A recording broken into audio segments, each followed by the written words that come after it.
చాలా కాలం నుంచి మందిరానికి వస్తూ ఉన్నాం, కానీ అదే స్థితిలో ఉన్నాం. అవునా కాదా? గ్రోత్ అనేది లేదు.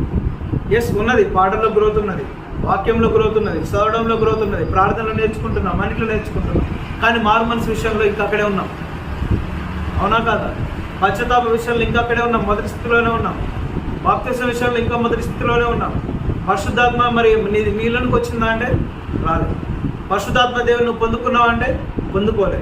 ఎందుకు పొందుకోలే? నువ్వు మారు మనసు పొందుకోలే. నువ్వు ఎందుకు పొందుకోలే పరిశుద్ధాత్మ దేవుని అంటే నువ్వు పశ్చాత్తాపలే. నువ్వు పరిశుద్ధాత్మ దేవుని ఎందుకు పొందుకోవాలి అంటే ఇంకా బాప్తిస్మ అనుభవం నీలో లేదు.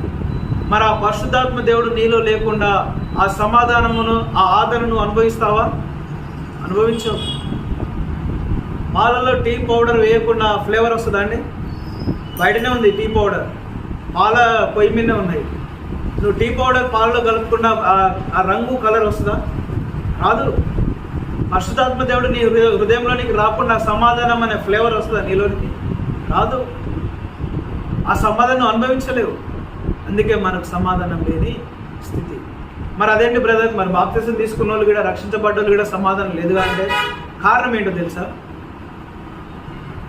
పరిశుద్ధాత్మ దేవుని పొందుకున్న తర్వాత కూడా తమ ఇష్టానుసారంగా బ్రతకడానికే మొగ్గు చూపుతున్నారు, కానీ పరిశుద్ధాత్మ దేవునికి అవకాశం ఇవ్వట్లేదు. అందుకే ఏమంటున్నారు గలతీ పత్రికలో, మీలో ఉన్న పరిశుద్ధాత్మ దేవుని దుఃఖపరచకుడి. Let's come back to our topic. కాబట్టి ఈరోజు మనం నేర్చుకునే విషయం ఏంటంటే, ఇకనైనా వాక్యాన్ని నిర్లక్ష్యం చేయక మారు మనసు రక్షణ పొందండి, బాప్తిస్మము తీసుకోండి.